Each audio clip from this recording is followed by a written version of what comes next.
Everyone knows the story about a huge effigy of a horse that was taken through their city walls by the Trojan citizens, and which turned out to be full of Achaean soldiers who later that night crept out and opened the city gates to let in the invading hordes.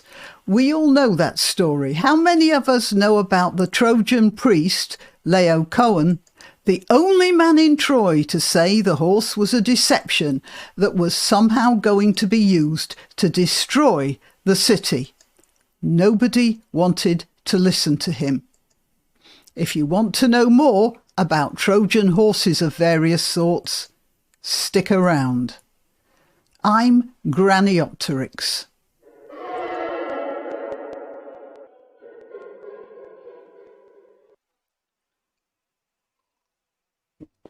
So, Greek myths are still being read and told today, not because they're interesting stories, although they are, but because they make acute observations about human nature. And in the case of the Horse of Troy, we have a situation here where a group of people are so convinced of their own right side of historyness that they will not hear warnings about what they're doing to their own culture.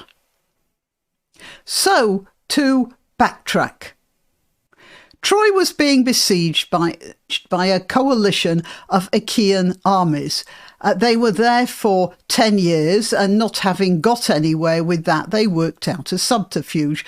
They used some of their ships to build an enormous wooden horse into which they put a group of soldiers.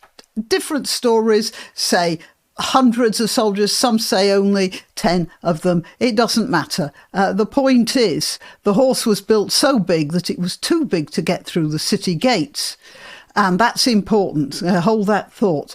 The Achaeans then sailed off, leaving the horse with their soldiers in it, and the Trojan citizens, thinking their city had proved its invulnerability, decided to bring the horse statue into the city as a trophy, and then they got drunk in the celebration of their victory.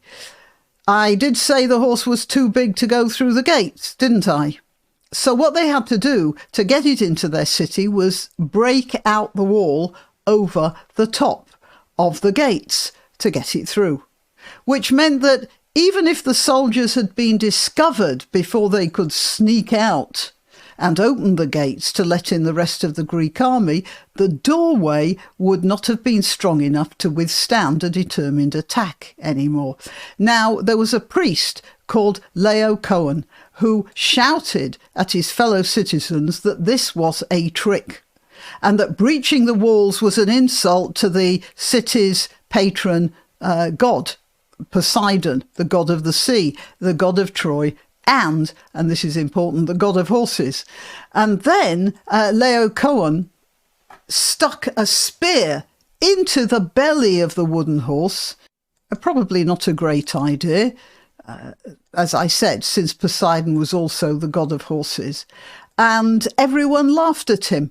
And then Poseidon, possibly thinking that the Trojans didn't deserve his patronage anymore, and possibly offended by Laocoön's violation of the horse statue, Poseidon sent a sea serpent, in some versions 2 serpents. Anyway, they wound themselves around the priest and his 2 sons, dragging the boys to their deaths.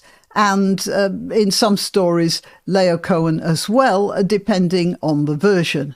Whatever, the Trojan citizens reckoned this was a sign from the gods confirming their supremacy, and they broke down their own walls and got drunk. The result was their total destruction. Does that sound familiar? And I'm Granniopteryx, interrupting myself to remind you to click the like button. Please do that. It's the best thing you can do for this channel. There are links to other platforms in the description, including links to donation sites. I'm very grateful for donations, but really the most active and least expensive thing you could do for my channel and this video is click like. Oh, if you subscribe on YouTube, then remember to click the notification bell as well. And I think that sorts that out. Right, back to Greek mythology.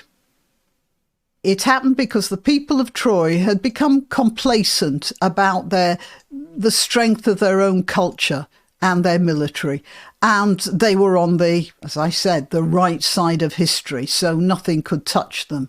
That's a message we can all take some notice of. In Israel, it was the smug sense of their own invulnerability, their brilliant army, together with Benjamin Netanyahu's cunning plan of appeasing Hamas in order to play them off against the Palestinian Authority. Yep, nice play, Bibi. That went well, didn't it? In our case, here in the UK, the Trojan horse is money. Arab money, specifically. It stands in our whole system just the same as that horse stood in the town square of Troy. And in the USA, well, you Yanks can make up your minds about that, but in my opinion, the entire Trojan horse was a chap called Joe Biden, the Manchurian candidate. But that's just my opinion. And the people who've been calling out about the deceptions in Israel, there were some, and in the UK, there are some, and in America, well, they ended up being dragged down by serpents, didn't they? Who says Greek mythology is irrelevant? Why not treat yourself or a favoured relative or friend to these magnificent examples of merch?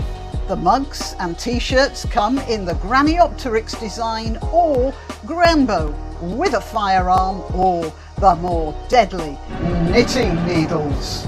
Go to www.granniopteryx.com and whatever platform you're watching this on, please click like, subscribe and share.